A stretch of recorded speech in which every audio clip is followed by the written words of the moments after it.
presencia de la señora Carla Bacigalupo, ella es ministra del Trabajo. Ministra, ¿cómo le va? Gracias por venir, buen día. Buen día, Carlos, Luis, Patricia, un gusto compartir con ustedes. Estábamos intercambiando algún que otro parecer, digo, con la ministra antes de poner esto en la lupa. Y hablábamos recién de que un restaurante tiene que parar, consecuencias, porque así tiene que ser, porque se sospecha de que alguien que estuvo ahí, digo sospecha porque una muestra dice que es positivo, otra muestra dice que es negativo. Salud Pública va a tener que confirmar en las próximas horas para alivianar esta cuestión. Pero como corresponde, el restaurante para.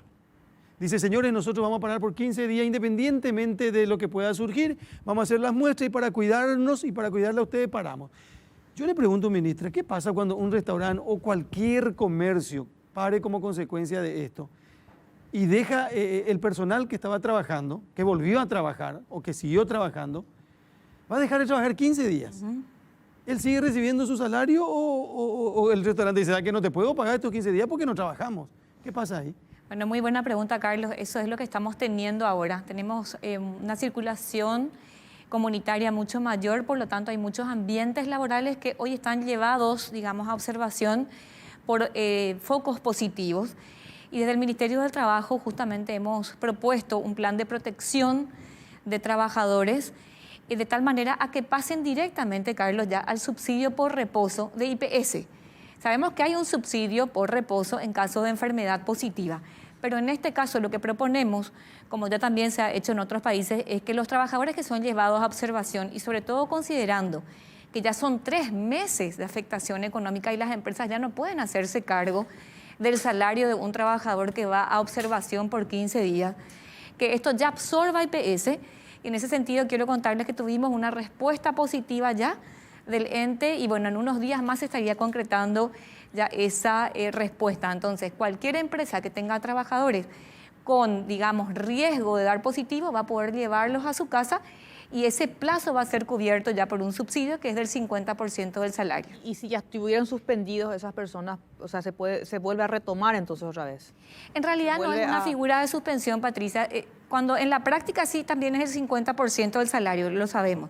Pero en este caso la figura que se va a utilizar es que como el Ministerio de Salud dispone que esos trabajadores vayan a observación, digamos, a ver si tienen o no la enfermedad, entonces van a pasar directamente al subsidio por reposo sin que el empleador tenga que presentar respecto de ellos una suspensión de contratos.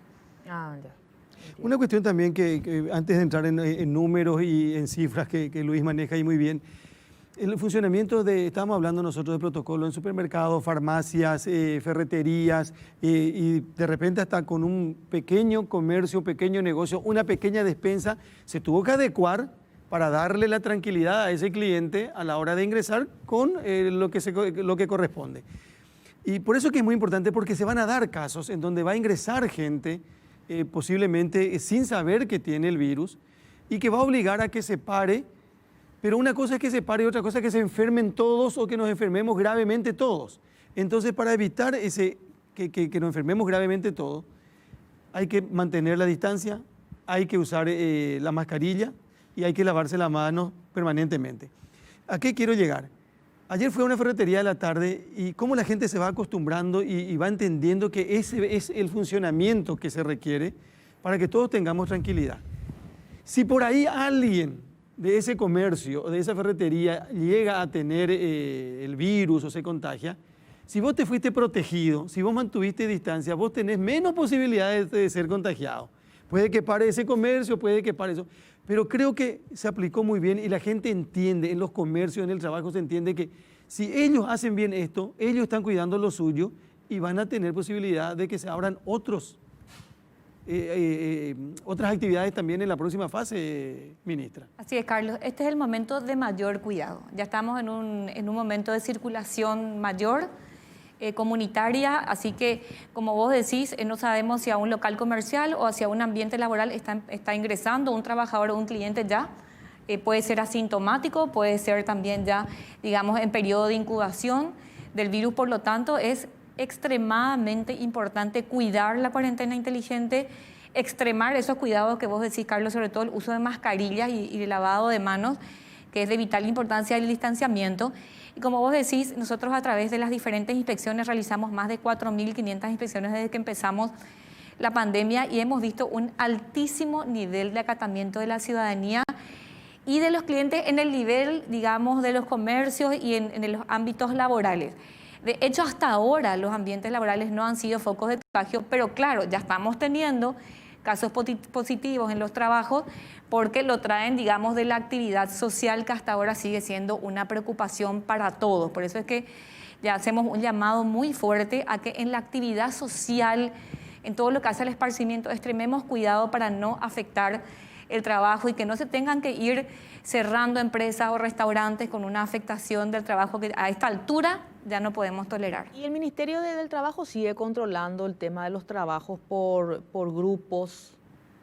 Cuadrillas. Por cuadrillas, mejor dicho, porque como creo que muchos entendimos que al entrar en la tercera fase ya era casi normal, ¿verdad? Pero por otro lado dicen no, tienen que seguir las cuadrillas. No sé si hay control de parte de... Sí, Patricia, en los ambientes laborales o en las empresas en las que se puede aplicar las cuadrillas están siendo aplicadas justamente por una cuestión de ellos mismos. Es decir, ellos, los empresarios en general, ven que el uso de las cuadrillas es lo más importante en cuando se organizan en el trabajo, porque cuando hay un COVID positivo, entonces envían a la cuadrilla nomás a su casa y no tienen que enviar a todo su plantel porque eso implicaría obviamente cerrar la empresa. Entonces, en los pequeños comercios obviamente eso es casi imposible, ¿verdad? Porque son 2 o 3 personas y cuadrillas ya no se pueden aplicar, pero sobre todo en las industrias las cuadrillas han tenido un nivel de aceptación muy grande.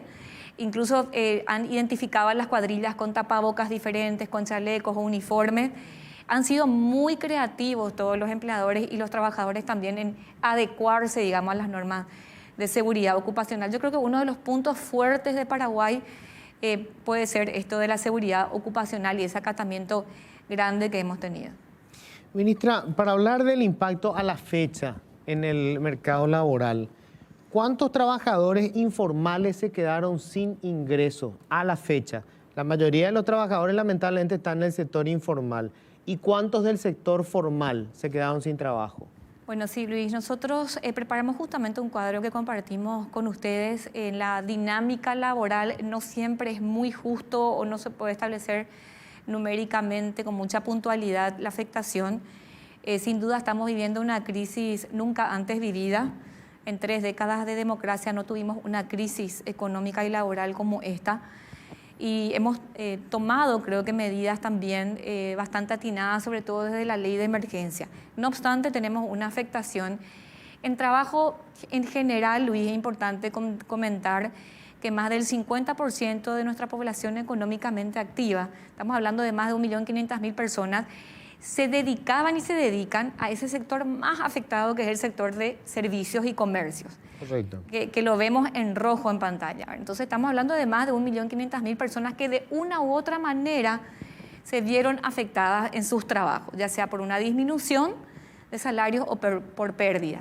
Si hablamos del trabajo informal dentro de este 1.500.000, hablamos de más de 1.100.000 trabajadores a los cuales de hecho ya hemos llegado con los pagos de PTU, atendiendo a que iban a estar gravemente afectados. De hecho, en el mundo el trabajo informal es el más afectado.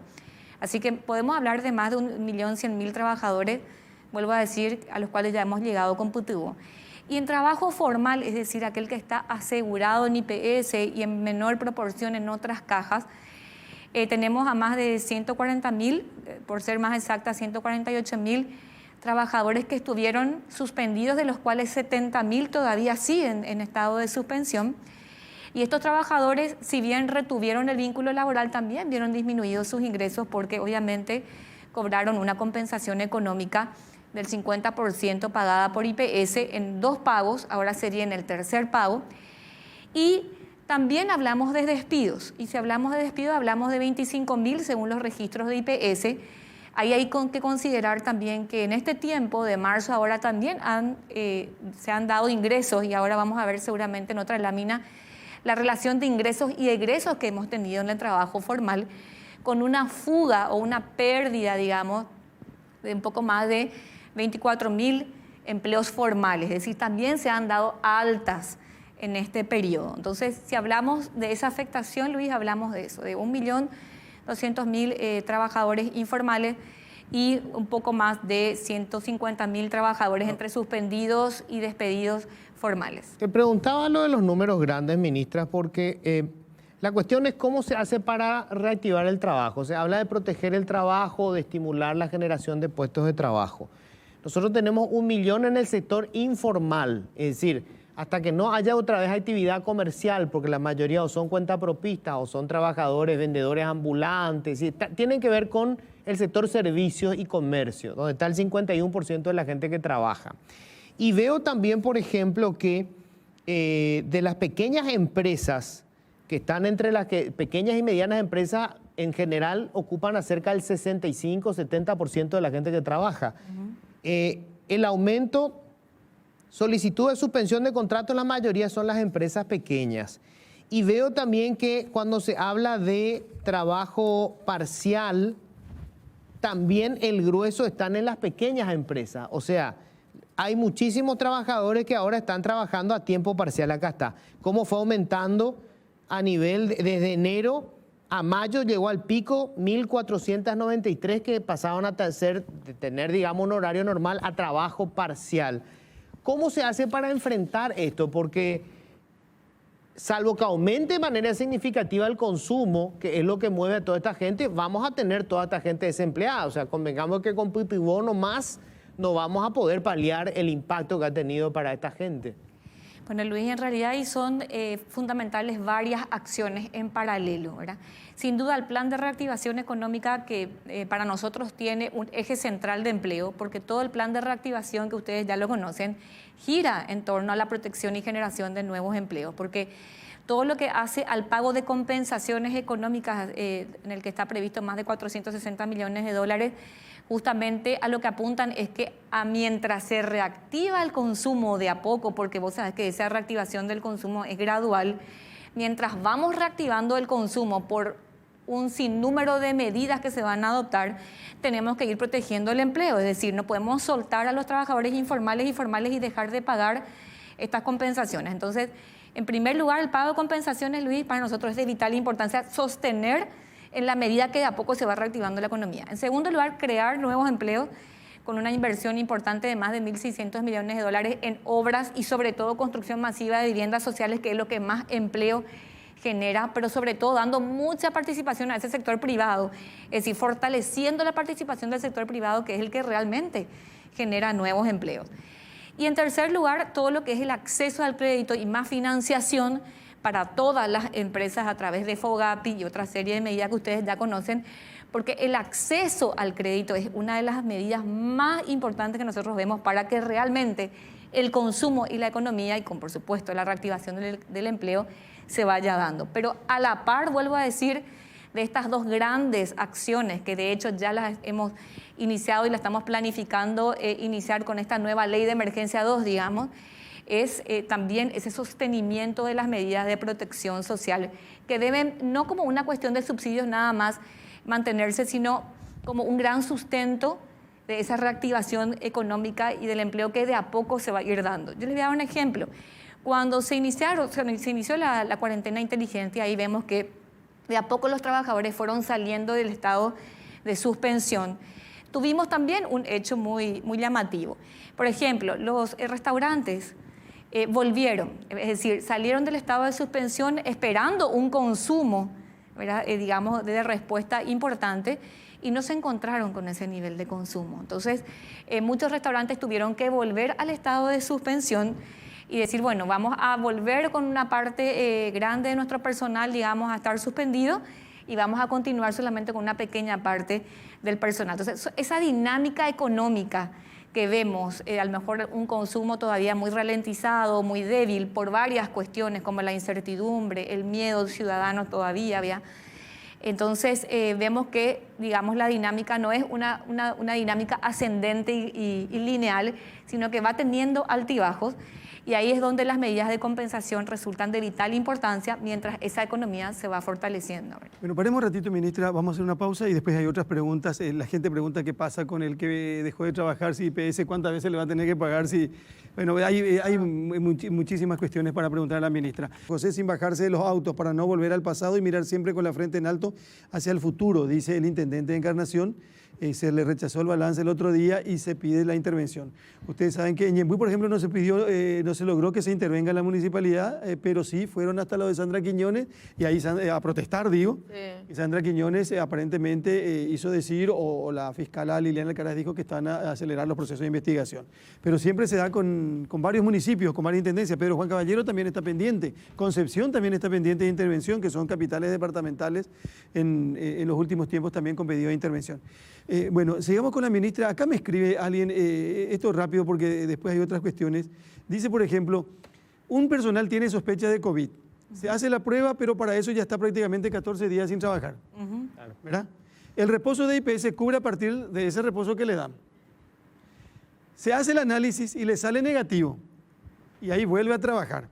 Pero ¿cuántas veces cubrirá IPS ese concepto? Vamos a suponer, si le sale positivo, va a tener que dejar de trabajar otra vez. ¿Cuántas veces IPS va a hacer ese pago? Bueno, Carlos, nosotros hemos propuesto que IPS pague absolutamente todas las veces, porque acá lo que no se puede hacer es cargar ya hoy al empleador con un pago de salario por un trabajo no realizado, porque ya son 3 meses de incidencia económica que hoy el empleador ya no puede sostener y tampoco un trabajador puede estar por los días de observación sin cobrar salario. Lo que hemos también compartido con otros países de la región es que estas medidas son a lo mejor sui generis porque, digamos, no estaban previstos los subsidios por reposo para casos de observación, pero son medidas que están adoptando los gobiernos y nosotros estamos próximos a eso de tal manera a sostener el empleo, porque si estos casos se van repitiendo como va a ser seguramente por la circulación comunitaria, no va a haber empresa que pueda aguantar esos días de observación o digamos esos periodos prolongados de trabajadores en sus casas y tampoco los trabajadores pueden dejar de percibir en este caso un subsidio o una compensación. Tampoco podemos forzar a que estas empresas presenten una suspensión de contratos porque digamos es un trámite que puede llevar un tiempo prudencial y la empresa tiene que cumplir con la obligación de pagar algo a sus trabajadores en forma inmediata. Esas son cuestiones sumamente dinámicas que las vamos teniendo en la medida que la cuarentena y digamos la curva va aumentando o digamos se va manteniendo. Pero esa es la realidad que tenemos hoy y ya tenemos visos de solución con eso. ¿Cuándo va a regir eso? Porque digamos, eso está pasando ahora, hoy está pasando, ¿verdad? Entonces, no sé, hoy tenemos un supermercado, mañana puede ser cualquier otra actividad comercial que tenga mucho personal y de repente tienen que ir, por decirte, no sé, 200 funcionarios tienen que ya por una cuestión de seguridad ir todos a cuarentena hasta tanto se puedan hacer el test. Y después se hacen el test y el test puede dar negativo. Y todo ese tiempo en el que no estuvieron trabajando lo tendría que cubrir el IPS. Así es, Luis. Una vez que ya se firme el decreto, porque también obviamente se va a utilizar que los fondos que fueron dados a IPS, estos 100 millones de dólares que todavía presentan un saldo importante a ejecutar, puedan ser utilizados justamente para esto. Es decir, con ese nuevo decreto se va a habilitar que esos fondos puedan ser utilizados para esto. Y otra cuestión importante, que todos los trabajadores de riesgo, adultos mayores de 65 años para arriba, puedan pasar también ya directamente al subsidio por reposo, porque hoy tenemos todavía 3.000 trabajadores adultos mayores activos en la nómina de IPS. Y además, los trabajadores con enfermedades de base que llenen una matriz de vulnerabilidad que ahora está terminando el Ministerio de Salud, también podrían pasar ya directamente al subsidio por reposo. ¿Cuál es la idea? Proteger directamente ya a los trabajadores en riesgo y continuar, digamos, las labores con los trabajadores que no presentan riesgo. Tenemos que saber que Paraguay tiene una gran ventaja en ese sentido, tiene una población joven, un bono demográfico que también, digamos, da cierta garantía de, digamos, no complicación de la enfermedad, pero aquellos trabajadores que se presentan como de riesgo tienen que ser ya protegidos pasando directamente a un subsidio por reposo de IPS. Eso también fue planteado por el Ministerio. ¿Cuándo se paga el tercer subsidio de IPS? Preguntan muchísimo eso. Bueno, el tercer pago de IPS ya estaba, digamos, habilitado. Sí, IPS presentó una propuesta de un aumento del 75% del subsidio. Eso fue analizado por el Ministerio de Hacienda y por el Ministerio del Trabajo justamente porque la dinámica hoy se nos presenta de esta manera. Hay pedidos de prolongación de suspensiones de contrato hasta diciembre inclusive. Es decir, estas compensaciones económicas eventualmente van a tener que seguir siendo pagadas a muchos sectores, como el sector educativo, al sector de eventos, que ustedes saben que es de la fase 4, pero una fase 4 que todavía está relegada. Entonces, ¿qué es lo que preocupó al Ministerio de Hacienda en general?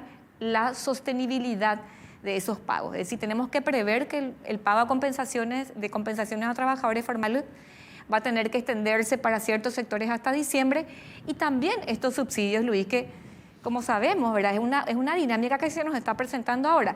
Si teníamos un poquito más de 54 subsidios por reposos nada más pagados por COVID, con esta nueva política de protección al trabajo, eso va a aumentar exponencialmente. Por lo tanto, los recursos pueden llegar incluso a ser escasos. Por eso hay que cuidar mucho los recursos y ver si una proporción mayor a un 50% pudiera arriesgar la sostenibilidad de esos recursos. O sea, ¿todavía no decidieron si se va a hacer el 75 o se va a mantener en el 50? Eso se define esta semana, pero ya una cuestión también del Ministerio de Hacienda en análisis con IPS. Ahora, ministra, ¿se tiene un registro, o sea, el Ministerio tiene un registro de acuerdos entre empleador y empleado de la disminución del salario atendiendo la situación económica? ¿Hay registro de eso? Sí, Patricia. Tenemos ya ahora 36 empresas y más de 380 trabajadores en esas 36 empresas que han pedido una renegociación de los contratos de trabajo. Y esa es una pregunta muy importante que me hace, porque los empleadores y trabajadores pueden renegociar su contrato de trabajo. Es decir, habiendo salido, por ejemplo, del estado de suspensión, pueden consensuar disminuir las horas de trabajo y disminuir también el salario, y eso está permitido en el Código Laboral, es homologado por el Ministerio del Trabajo y muchas empresas ya las están haciendo. O sea, no tantas como hubiésemos esperado a lo mejor, porque son, 36 empresas, pero sí estamos conversando con muchos gremios que a su vez están conversando con sus trabajadores, todos muy conscientes de que hoy hay que retener el vínculo laboral y hay que sentarse a dialogar y negociar. Y sí, es una figura que ya está siendo usada y perfectamente guiada también por el Ministerio del Trabajo, tanto con los trabajadores como empleadores. Cortito, si termina la suspensión y la empresa decide despedir o sea, le suspendí, pero no se recuperó la actividad, ¿tiene que pagar indemnización, todo lo que corresponde? Sí, Luis, y ahí quiero contarte que hemos propuesto en esta ley de emergencia 2 dos figuras importantes. Proteger el periodo de suspensión de contratos de trabajo de tal manera que durante la suspensión el trabajador no pueda darse por despedido y pedir una indemnización por despido injustificado en un plazo de 180 días. Hemos elevado el tiempo y ¿se acuerdan que eran 90 días? Sí. Elevamos a 180 días, pero que en el mismo tiempo tampoco la empresa pueda despedir al trabajador. Entonces protegemos, como un gran pacto, ese periodo de suspensión. Ahora, terminado el periodo de suspensión, claro, el trabajador podría darse ya por despedido o la empresa podría dar por terminada la relación contractual por diferentes motivos. Y también hemos metido una figura muy importante en esta ley de emergencia 2, que es el pago de compensaciones a nómina activa, para el caso que Patricia mencionaba. Es decir, si una empresa vuelve, ¿verdad? Con mucho esfuerzo porque el consumo todavía está bajo, pero no puede pagar el salario a sus trabajadores o puede pagar muy poco, sobre todo para los sectores muy afectados, ahí IPS va a poder pagar una ayuda al salario activo y no solamente en el caso de suspensión. Entonces, esa es una figura muy importante. Yo no sabía, por ejemplo. Que fomenta como que la reactivación del empleo, pero para aquellos sectores que están pudiendo volver, no con toda la potencia. Eso estaría en el nuevo decreto, porque hoy no existe. La nueva ley ya. Es la ley nueva que se va a plantear. De reactivación. La ley de emergencia 2 sería, ¿verdad? Que sobre todo gira en torno a la protección del empleo. Bueno, ministra, gracias por venir. Siempre quedan preguntas, porque lo que estamos viviendo hoy en el mundo, nadie se esperaba, nadie se preparó y esto está muy complicado y va a estar mucho más complicado. Uno piensa en la frontera, uno piensa en la cantidad de negocios que cerraron, en la cantidad de comercios que cerraron, en la cantidad de gente que fue cesada y que fue despedida, y eso evidentemente tiene tremenda complicación. Gracias, ministra, por venir. Muchas Muy gracias, amable. Carlos, Luis, Patricia, a las órdenes.